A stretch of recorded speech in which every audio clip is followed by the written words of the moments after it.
রোজ রোজ সকালের একঘেয়ে নাস্তা খেয়ে যারা একটু বোর ফিল করছেন তাদের জন্য আমার আজকের এই রেসিপিটি। আসসালামু আলাইকুম guys, welcome back to my YouTube channel.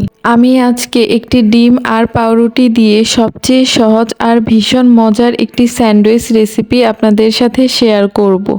এই নাস্তাটি তৈরি করা খুবই সহজ। ঘরে থাকা অল্প উপকরণ দিয়েই এই নাস্তাটি তৈরি করে নিতে পারবেন। এই নাস্তাটি খেতেও হয় দুর্দান্ত স্বাদের। তাহলে দেরি না করে আজকের রেসিপিটি শুরু করা যাক। আর এরকম নতুন নতুন আরও রেসিপি পেতে চ্যানেলটি সাবস্ক্রাইব করে নিন।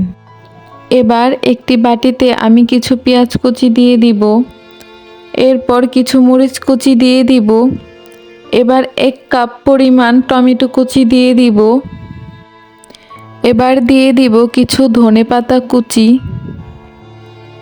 এরপর দিয়ে দিব স্বাদ অনুযায়ী লবণ, এরপর আমি এখানে দিয়ে দিব 1/2 চামচ হলুদের গুঁড়া, 1/2 চামচ শুকনা মরিচের গুঁড়া, 1 চামচ গরম মশলা, 1/2 কাপ বেসন এবং সবশেষে একটি ডিম দিয়ে দিব।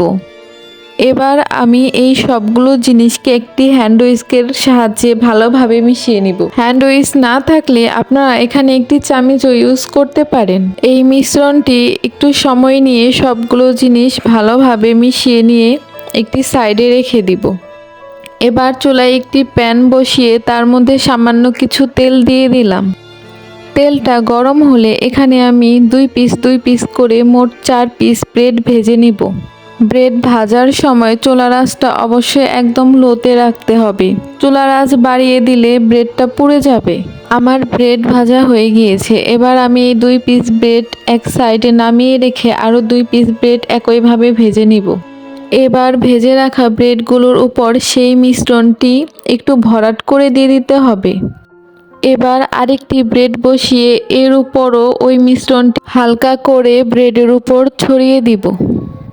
একইভাবে আরেকটি স্যান্ডউইচ তৈরি করে নিব।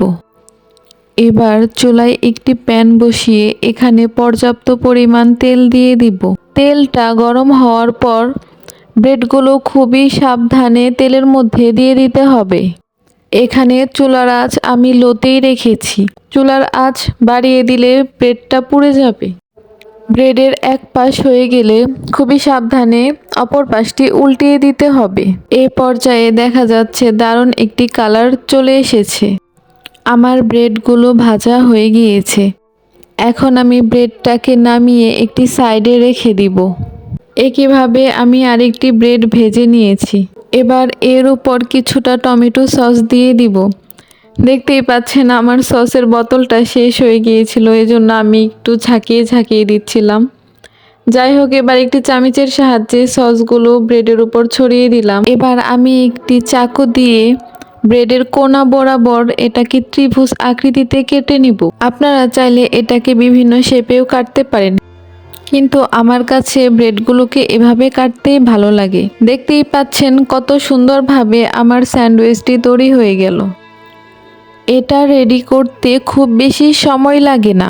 চাইলে ইফতারির জন্য এরকম করে ব্রেড দিয়ে এত মজার একটি স্যান্ডউইচ তৈরি করে নিতে পারেন।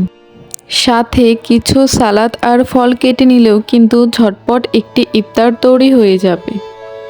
এই স্যান্ডউইচটা বাচ্চা থেকে বড় সবাই খেতে অনেক পছন্দ করবে। খুবই কম সময়ের মধ্যে ঘরে থাকা অল্প উপকরণ দিয়ে এত মজার একটি নাস্তার রেসিপি আপনাদের সাথে শেয়ার করলাম। কেমন লাগলো আমার আজকের এই রেসিপিটি অবশ্যই কমেন্ট করে জানাবেন।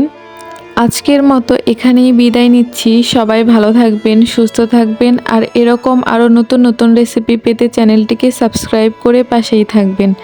আল্লাহ হাফেজ।